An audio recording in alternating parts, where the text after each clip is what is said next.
Roguelikes and roguelites have got to be my favorite genres of video games lately, from the sheer amount of replayability they offer.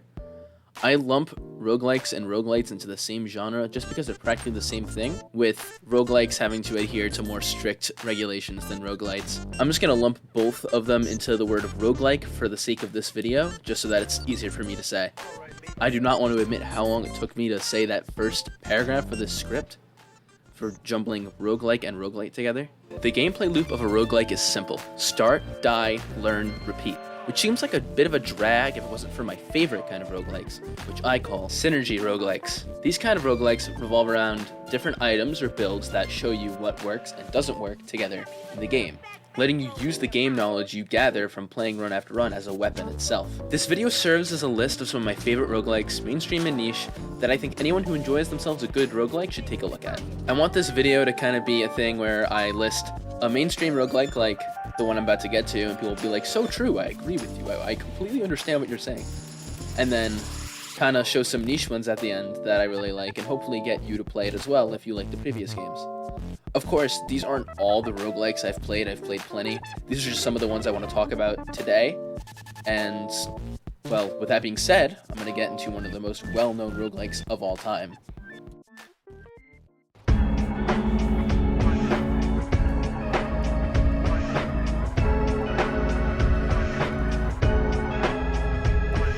The Binding of Isaac is probably the best synergy roguelike if you're looking for the synergies alone. I mean, it better be with the price tag with the DLC. Steep price point aside, the game seriously gives players all the tools they need to make this game their bitch if they play it enough. The unlock system in The Binding of Isaac is super responsive of the player, as when you're starting off in the game ends super early into the run, and you get unlocks for what you accomplished immediately, which makes your next run even longer, adding new floors, allowing you to unlock more things and different endings, and more routes for a stupid amount of replayability. You even get unlocks for dying if you're seriously stumped in any way difficulty-wise. I do suggest, if you're going to play The Binding of Isaac, you buy the base game to try it out, and if you like the gameplay and feel the brain rot of it setting in, you get the DLC if you're willing to buy it, of course. That stuff is not cheap. My only other suggestion, to make sure that you get an external item descriptions mod for the Steam Workshop, if that's the platform of your choice, if it hasn't been added to the base game by the point you're watching this. The DLC makes the game so much more fun, and I would seriously consider it, if for some reason you're a roguelike fan that hasn't played The Binding of Isaac yet. Oh, and by brain rot, I really mean brain rot. The hours I have in this game are sickening. I mentioned mods before, like external item descriptions mod, and actually, the footage in this video is also slightly modded, specifically the audio, with my music being from the Excelsior music mod. I just find the music better in this mod, so I just have it playing, and I also, of course, want more people that already know The Binding of Isaac to kind of get out there and see what the game is actually capable of when you look outside the boundaries of vanilla. The game is genuinely super fun and deserves the title for the most well-known synergy roguelike. Genuinely, like, this game is so easy to get the hang of, with the controls being very simple, the characters being unique with each other, and actually an absurd amount of unlocks that are just, like, basically completely secrets, that when you think you're done with the game, you're probably not.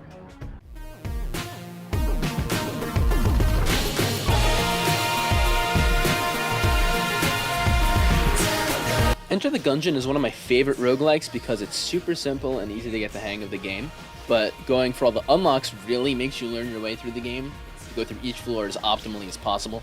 This game is an awesome love letter to the roguelike genre as a whole, with literally every single thing in the game being a gun or a bullet joke, taking the term bullet hell very literally, as well as being chock full of other nerdy references like D&D stuff and indie game items.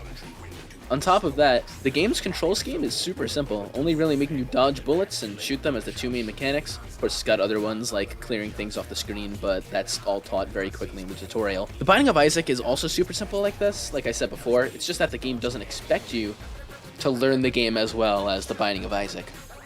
This game is super fun and easy at the hang of, like I said. It's pretty balanced, offering easier play styles to incoming players, harder challenges for long-term players, and incredible rewards for players that dedicate to completing big parts of the game. All its extra updates are free, part of the base game, meaning that there's no real DLC for it.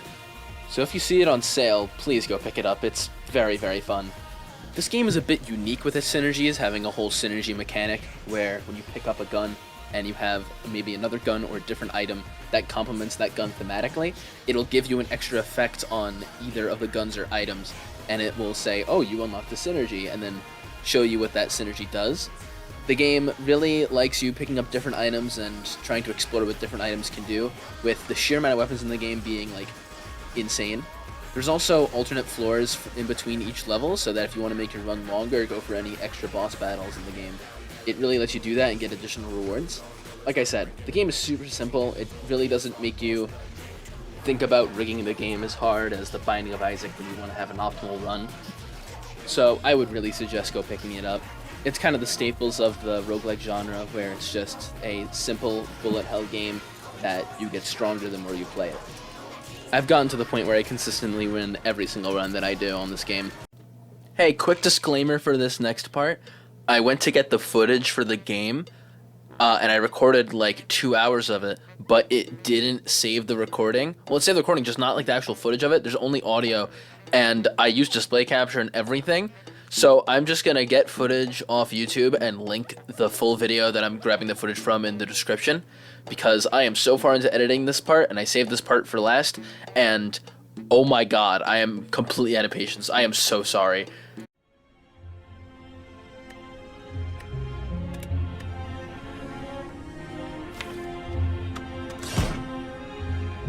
Slay the Spire is an awesome card strategy game that gives a player all the tools necessary to quickly learn the game and understand its mechanics. The surface level gameplay of Slay the Spire is simple. Deal damage to enemies with your cards and defend yourself from enemy attacks with other cards, all while managing your energy, with it resetting between each turn your enemy gets. You have to go through 51 floors, which are represented by map icons showcasing each room. You pick your own path based on what rooms you want at the beginning of a new act, like attacking rooms with enemies in it, decision-making rooms where you're given a prompt between two choices, or two or more actually. Or maybe it's just treasure chests or spots where you can regenerate health or upgrade cards.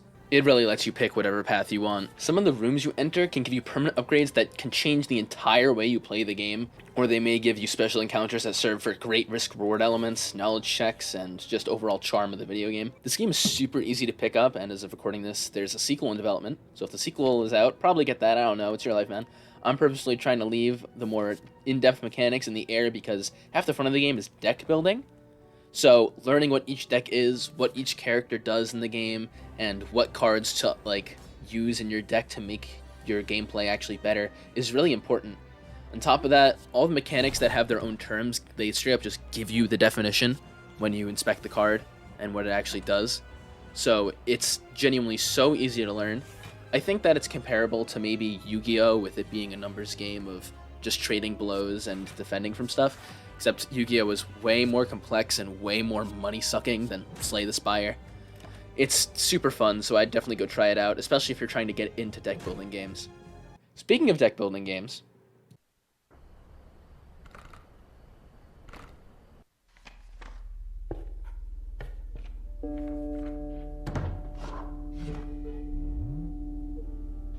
Inscription. Now, I've been trying to say basically nothing about the story of the games I've lifted so far, so that, one, this video can be spoiler-free for anyone that wants to try out these games and experience the story for themselves, and two, so I can focus on my reviews of the gameplay of the games and keep them super brief and watchable. But Inscription is a game that I think should be played for the story, as this is easily the most immersive roguelike on the list, even though it's a deck-building game.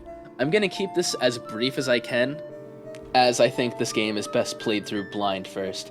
I played through Inscription completely spoiler-free on my first playthrough, and I'm not kidding when I say this is one of the best experiences I've ever had in gaming. The gameplay is using a cross from a mysterious figure as you play a strategy card game, where you play cards with different animals on them as units in order to hurt animals on the opposite side of the board, or attack your opponent directly. The gameplay, I think, can be compared to Yu-Gi-Oh!, much like Slay the Spire, but this game really helps you in learning its card mechanics, letting you read whatever specific cards do, and having mysterious figure teach you about the game himself.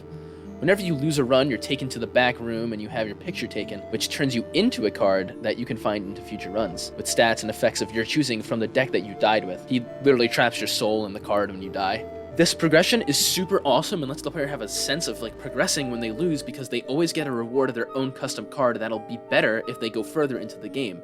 and be able to find it in future runs, and it can carry them, honestly. I'm not saying anything else about the gameplay besides that this game isn't what it seems at all. There's so much more to the game, but like I said, being as blind as possible is the best case scenario. If you're interested in Inscription but don't want to play it, there's plenty of video essays and walkthroughs that you can watch about how insane this game is. But yeah, genuinely, don't look up this at all if you have any intention of playing it or somehow have not heard of it yet. Please.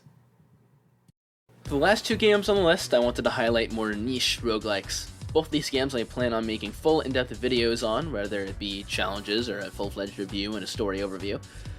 The next game is a roguelike about defeating hordes of enemies until you can't anymore, and that game is Vampire Soul Sync. That game is Soul Sync. Soul Sync is super similar to Vampire Survivors, except instead of items that make you more powerful, you hire more recruits and upgrade them to beat hordes of enemies. The game is also made by my friend Applove, and the game has a few characters for my friends and I as recruits. The game kind of reminds me of like Pikmin, where you kind of command a horde around, except it's more of killing anything that moves. The game has so many different combinations of characters you can have, with some unique fusions of like genuinely characters like fusing together like Dragon Ball style. And also, like, half of them are cameos from other IPs, like Dead Estate, another great roguelike, and a bunch of other stuff. Some levels are also super unique, parodying other games, and even some that were already on the list, like Inscription. Also, the game just got a huge update that adds a new game mode that lets you replay the game as the main antagonist of the game, Chrono Corp.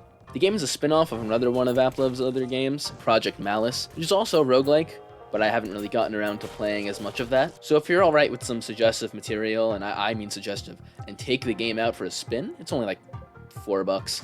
Goes on sale frequently, so I urge you to try it out. It's genuinely super fun. I've got like 36 hours on it. Also, my character in it is Rue. She rocks. Oh yeah, I also wanted to list some other aspects that the game takes from that might get you to play it, just because I'm really trying to push these niche games here. It's similar to Clash Royale in the sense that in the second game mode you can upgrade recruits by getting more of them from gacha crates. There's different alternate costumes that you can activate for characters, like a certain other game on this list that might have alternate versions of the characters. The game has so many different parodying. When I say parodying different games, I really meant it. Like, it parodies Lethal Company, Inscription, some other stuff I'm forgetting. It has cool boss battles. But yeah, please go play the game. It's literally like, I've had sandwiches more expensive than this. Genuinely. If you're tight on cash and $4 is a bit much for you, you just wait for it to go on sale. It's summer sales right around the corner when I'm publishing this. And finally, heart&slash. This is probably my favorite game of all time. Genuinely. Heart&slash is a super fun 3D platforming hack-and-slash roguelike where you play as a robot killing other robots while flirting with another robot. It's Robot Yowie. The game's OST is so awesome, the character designs rock, the battles are fun, the item gimmicks are unique, every weapon has its own moveset and you get to have like 3 at a time, making the synergies between the weapons based on what combos you can create using all the different movesets instead of the actual items themselves. Also, because you're a robot, you can swap out different parts of your body for different parts, giving you unique effects that play more into how you actually play the game as a whole instead of just the weapons. You also have the option of scrapping items for healing and raising your max health and using some random gears you find from killing enemies and upgrading yourself and the items. The game really lets you use everything that it offers however you want. If you don't like a certain weapon or body part, you could just scrap it to heal yourself or make yourself stronger. You can upgrade yourself if you don't know what to upgrade for your personal weapon to give yourself a general stats boost. If you like a certain weapon you find, you can buff that to hell and sweep the game with it. All the characters span from simple differences that add challenge in exchange for stats, or super gimmicky, completely changing the way you play the game. I'm going to do a full video on this game, like I said, so I think I'm just going to leave it at that. This game is so fun and goes on sale semi-frequently, so please give it a shot. It's genuinely so fun. Also, the game is like really small, and the best wiki for unlocking the characters is just its Steam guide, and that's it. So please get into it. It's so fun. I think roguelikes are some of the most fun I've had in gaming just because of how much faith they put in the player. All these games let the player just pick what they want to do based on some random options and really lets you hone your skills and fly through the game given enough time, which is always so rewarding to me. This video is just a love letter to the genre, while also getting people to be like, hey, I know that game, or oh wow, I haven't heard of these, maybe I should try them out, because other games I know are on the list. If this video does well, I want to make another like it where I talk about even more roguelikes and what makes them rock. So if anyone has any other roguelikes they think people should check out, go ahead and leave them in the comments. I love finding niche games or seeing discussions of some good mechanics and other well-known ones. I didn't put some bigger ones on here, like Hades or Risk of Rain 2 or anything else on the list, because I haven't played them enough, but I'm sure those rock as well. Feel free to tell me why. I'm interested in continuing to make more of these commentary videos, so subscribe if you like it. But if you like this, you'll probably like my other content as well, because it's all just goofy nerd shit at the end. But yeah, I really hope that this video motivates you to go out there and try different games you haven't heard of, or just grows your brain rot stronger for The Binding of Isaac, because you probably clicked on that for that. That's going to be it for this video. If you want to see more from me, please subscribe to the channel. It really means a lot and helps out my future. Thank you for watching.